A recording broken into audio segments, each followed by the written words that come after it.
I think we're also really eager now to hear from you, Luca. What's at stake? I mean, how would you summarize what we're dealing with? I actually don't know if Martin left me too many, too many arguments on the thing, but let me, because it's the first time I'm here, I just wanted to say it's an honor for me to be here and to see for the first time this event. It's actually, very emotional to see how many people are there. I think that we should have the target as an ACEA to do this kind of event in 10 years' time in a stadium. That would mean a lot of people are in, and I think this is the message. One of the messages we want to convey as a team is that ACEA will be more and more open to integrate the point of view and the arguments of a lot of people. I think it's very, very important. We don't want to have a closed organization. We want to have an organization that is, in the last years, opening more and more. And it also goes with the credibility of what we do, what we say, how we impact, etc. So that will be the focus of this team, as it has been, I would say, even before. But we'll try to accelerate because we are living a very, very critical moment where a lot of very important decisions are made. I'm old car guy in a way. It's like more than 30 years I'm working in the industry. I worked for different European groups. I lived in all European countries. So I really stand for the European industry, and my life stands for that. And I think that we have the responsibility for collectively for 13 million people that are working in the industry. The fact that the automotive industry is having a huge impact on the trade balance, on the innovation. 30% of the research and development in Europe is in the budget of our industry. So I think we have a big responsibility. One thing that we, let's say, clarified in the couple of discussions we had, and Martin was also there, to some of our, let's say, counterparts, was the fact to try to clean up the table from the idea that the industry is not committed to decarbonization and to zero impact. This has to get out of the mind of everybody.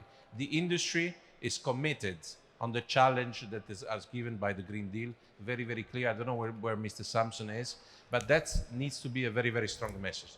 The question is how we do it.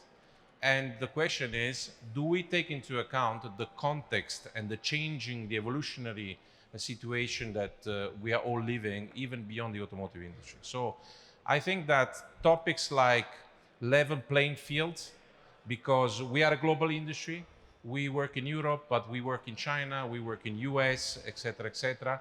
We know that those ecosystems are protecting their own industry. They are trying to do exactly what Mr. Sampson was suggesting before, to make product there, to make innovation there. So what is the European response? This is for sure one thing.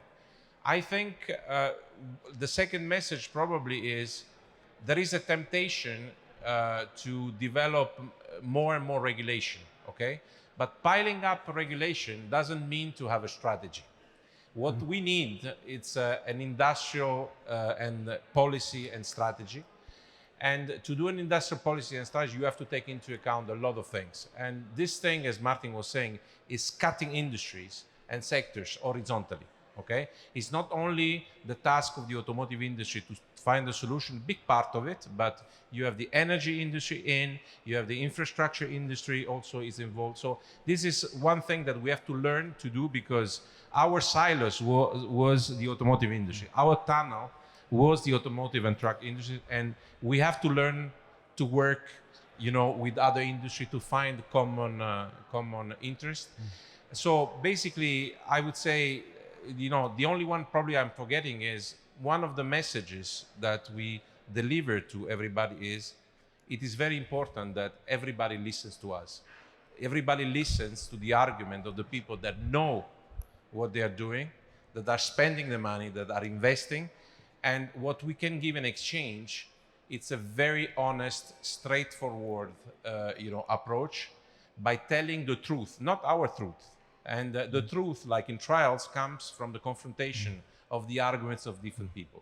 But what we want to stick to is the truth, and the truth about what are the measures, the strategy that will have a real benefit for the environment, for the health of our citizens, for the employment, and for the competitiveness of Europe. I stop it there because I don't want to bother you more. Thank you, Luca. ACEA, driving mobility for Europe.